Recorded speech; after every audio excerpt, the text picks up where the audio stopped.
As somebody of a certain age who grew up with the Harry Potter franchise, Hogwarts Legacy has incredible appeal, finally giving you your own Hogwarts letter and inviting you to live your own adventure as a student. You can experience your story-based adventure as the seasons progress, just like some of your favourite films. And it's no surprise that the game has had so much attention, whether in the Twitter sphere or over on Twitch. But what makes it so popular? I'm Forrester, and this video will give a spoiler-free summary of Hogwarts Legacy, covering some of the different elements of the game. There are timestamps in the video description in case you're looking to find out about a specific element. Before delving into more detail about gameplay, it's worth addressing some of the controversies surrounding the game. Firstly, even before launch, there were a lot of people asking to boycott the game completely, owing to some controversial views from the original author of the books. Whilst I would always encourage people to follow their own conscience on such things, having played the game personally for some time at this point, my view is that the game itself tries to promote more tolerant values. For example, one of the characters encountered through the story is a witch who used to be a wizard, who shares the extent to which some people have been accepting of that transition. Whilst that may not be enough in itself to assuage the concerns of some detractors, for me personally, it suggests that this is a game that's trying to raise these real-world issues through the storytelling, while encouraging people to be more open-minded, and ultimately, to be kind to one another. Also controversial have been a lot of comments from launch about performance challenges, with seemingly high-end hardware struggling to run the game. Whilst that hasn't been my experience, as the game has run fairly smoothly even at 4K resolutions, it's a common theme when console games are ported across to PC, and isn't surprising. It seems that the developers have committed to post-launch patches to try to address this issue, so time may tell whether that solves the problem. One of the most appealing elements to Hogwarts Legacy is the ability to explore. The Hogwarts castle is huge, with so many places, both familiar and new, all available for you to see in-game. It's quite possible to get a load of levels by just exploring Hogwarts and seeing the sights. There are countless hours of entertainment available just by looking for hidden chests, or playing the mini-games, or even just watching the ghosts interact with each other. For a game playing on the Harry Potter world, that's absolutely key, and Hogwarts Legacy doesn't disappoint in this regard. For those who want to lean into that element, there are plenty of familiar places to visit from the books or the films. Want to grab a butterbeer in Hogsmeade Village? No problem.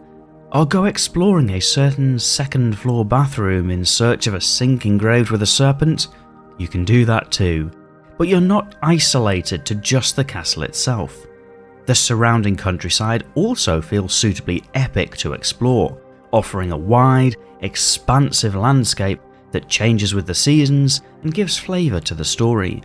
Not to mention, being able to take to the broom and fly over the game world gives a sense of scale that also contributes to the sort of feeling that you may have got from reading the books or watching the films for the first time.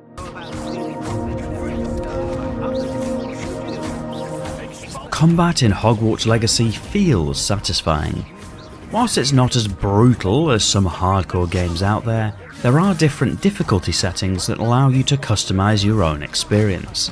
And in combat itself, you have plenty of choices too. The mainstay is a selection of spells, ranging from the humble Levioso all the way to the unforgivable curses, if that's your bag. Combat looks and feels like some of the choreographed duels from the movies, and mixing between basic attacks and spell combos lets you fight in different ways.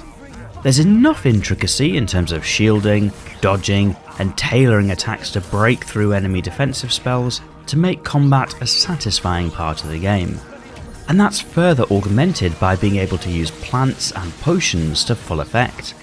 As many a potions teacher or herbology professor would tell you, magic isn't just about casting fancy spells, and it's a nice nod to those tendencies that you can use a variety of those techniques in a combat situation.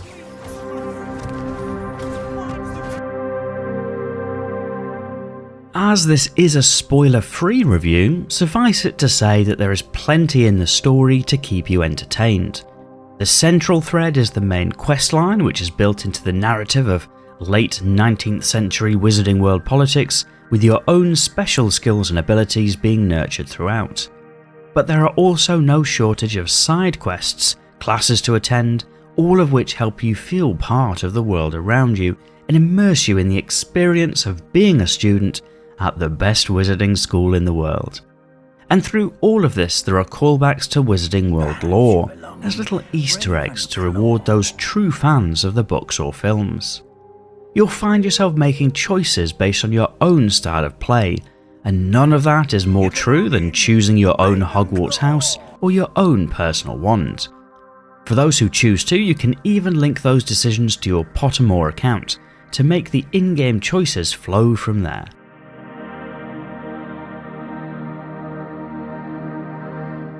The actual gameplay is cleverly done too.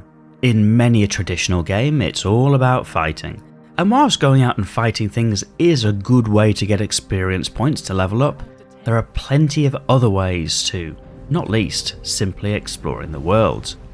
There are a series of challenges about fighting, exploring, completing quests, or collecting things, all of which help to give a directive nudge, whilst also offering you, the player, plenty of freedom to do the things that you want to do. There are no shortage of mini-games, whether that be the dueling club, summoner's court, broom racing, or simply using Alohomora on a locked door. These all serve to add more variety to what you're doing in the game world. And speaking of variety, you can also spend your time taming and caring for all manner of magical beasts, and cultivate and grow your own plants that you can use for potion making and the like. Oh, and collecting and upgrading gear.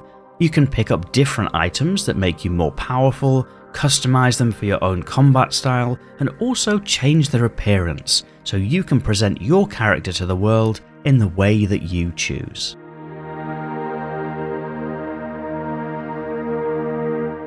In summary, Hogwarts Legacy is one of those greats that really delivers. Yes, it's feeding off the energy and enthusiasm for the Harry Potter wizarding world, and unashamedly so, but it's also giving some really compelling entertainment. It could be easily mentioned in the same sentence as some of the all-time great role-playing games, like Skyrim. The game world is beautiful, immersive, and gives you no shortage of variety, whilst also putting you at the centre of a dynamic, interesting story. Moreover, you can explore somewhat independently of the overall story, flitting back and forth as you wish, depending on what you want to be doing. And there's no shortage of mini-games as you play through, meaning there are many hours of entertainment content on hand for future replayability. You can make your own choices throughout the game, and whilst they often don't feel like they're as meaningful as in some other games, they still help to immerse you a little more in the character you're playing. Oh, and yes, you can have multiple character save slots, so if you like to play a character from each of the Hogwarts houses, you can do just that. For the most part, the control scheme translates across to mouse and keyboard fairly well, so even if you don't have a controller, you can still have a fairly good experience. Long story short, with many hours in-game so far, there's still a huge amount to still see and do, which holds a lot of promise for the future. But what do you think? Have you been playing? You can share your thoughts, or even which house you've been sorted into in the video comments. If you enjoyed this video, you might press that like button to tell me to make more like it, and if this sort of video appeals to you, you might click subscribe to be notified of future videos when they come up. Otherwise, I'm Forrester, and as always, thank you for watching.